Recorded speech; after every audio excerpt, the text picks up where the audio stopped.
नमस्ते दोस्तों।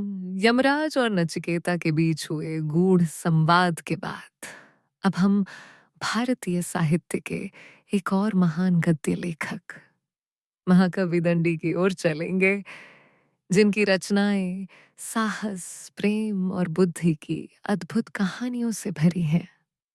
आज मैं आपको उनकी प्रसिद्ध कृति दशकुमार चरितम से एक ऐसी कहानी सुनाऊंगी जो रोमांच, प्रेम और दृढ़ निश्चय की गाथा है।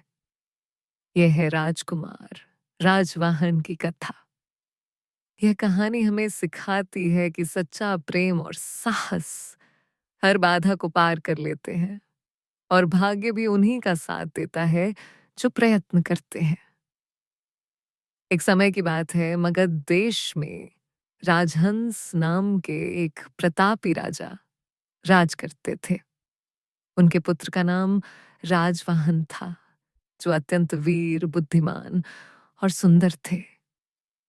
दुर्भाग्यवश एक युद्ध में राजा राजहंस को अपना राज्य खोना पड़ा और उन्हें अपनी रानी तथा पुत्र के साथ वन में शरण लेनी पड़ी।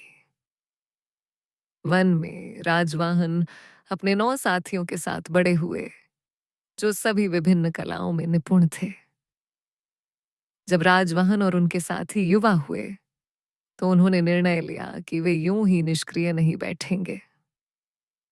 उन्होंने अपने खोए हुए राज्य को वापस पाने और अपने भाग्य को बदलने के लिए अलग अलग दिशाओं में यात्रा करने का फैसला किया।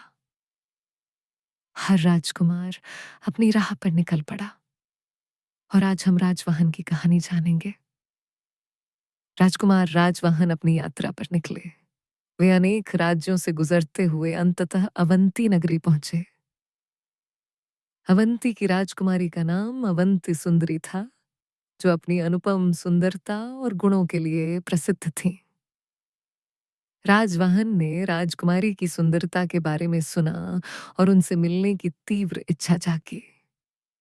राजा के महल में प्रवेश करना आसान नहीं था, इसलिए राजवाहन ने एक क्लेवर, चतुर योजना बनाई। उन्होंने साधु का वेश धारण किया और भिक्षा मांगते हुए महल के अंदर प्रवेश करने में सफल रहे। महल में वे अवंत सुंदरी के सामने पहुंचे और दोनों ने एक दूसरे को देखते ही अपने हृदय में गहरा प्रेम महसूस किया।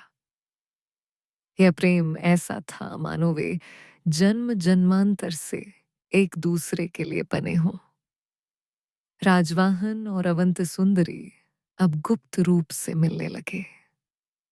उनके प्रेम की राह आसान नहीं थी, क्योंकि राजकुमारी तक पहुंचना और राजा की नजरों से बचना बेहद मुश्किल था। लेकिन राजवाहन अपनी बुद्धि और साहस से हर बाधा को पार करते गए। उन्होंने गुप्त मार्गों का प्रयोग किया, चतुराई से पहरेदारों को चकमा दिया और अनेक बार वेश बदलकर राजकुमारी से मिलते रहे। उनके प्रेम की गहराई और एक दूसरे पर उनका विश्वास ही उनकी सबसे बड़ी शक्ति थी। कई बार उन्हें पकड़े जाने का खतरा हुआ, लेकिन हर बार उनकी सूझबूझ और प्रेम ने उन्हें बचा लिया। अंततः राजा को उनके प्रेम की भनक लग गई। लेकिन तब तक राजवाहन ने अपनी वीरता और गुणों से राजकुमारी के साथ साथ महल के अन्य लोगों का भी मन मोह लिया था। जब राजवाहन की असली पहचान और उनकी शाही पृष्ठभूमि सामने आई, तो अवंती के राजा भी उनकी वीरता और राजकुमारी के प्रति उनके सच्चे प्रेम से प्रभावित हुए। उन्होंने समझा कि यह केवल एक सेविका का प्रेम नहीं, बल्कि एक राजकुमार का शुद्ध प्रेम है।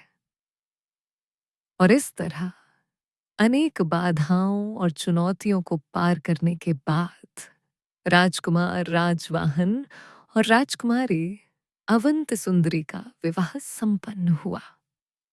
उनका प्रेम विजयी हुआ और बाद में राजवाहन और उनके साथियों ने मिलकर अपने राज्य को भी वापस प्राप्त किया और न्यायपूर्वक शासन किया।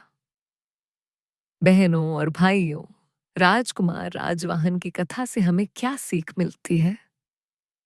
पहली सीख, प्रेम में साहस और दृढ़ता। राजवाहन ने दिखाया कि सच्चा प्रेम पाने के लिए कितनी भी बाधाएं क्यों ना आए, साहस और दृढ़ता से उन्हें पार किया जा सकता है। दूसरी सीख, बुद्धि और चालाकी का महत्व। केवल शक्ति नहीं, बल्कि बुद्धि और सही समय पर ली गई निर्णय शक्ति भी बड़ी से बड़ी समस्या का हल निकाल सकती है। तीसरी सीख, भाग्य और कर्म का संगम। कहानी बताती है कि भाग्य भले ही हमें मुश्किलों में डाले, लेकिन हमारे प्रयास और कर्म ही हमें सफलता तक पहुंचाते हैं।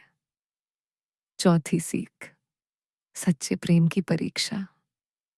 प्रेम को अक्सर कठिन परीक्षाओं से गुजरना पड़ता है, लेकिन जो इसमें खरे उतरते हैं वही सच्चा आनंद पाते हैं।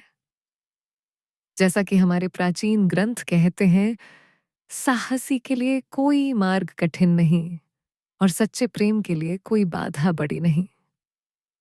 तो मेरे प्यारे भाइयों और बहनों, याद रखिएगा, अपने सपनों को पूरा करने के लिए साहस दिखाएं, चुनौतियों का सामना बुद्धि और धैर्य से करें और विश्वास रखें कि सच्चा प्रेम हमेशा अपनी मंजिल पा लेता है। भगवान करे आप सब हमेशा खुश रहें और जीवन में सफलता प्राप्त करें। आपकी बहन की यही दुआ है।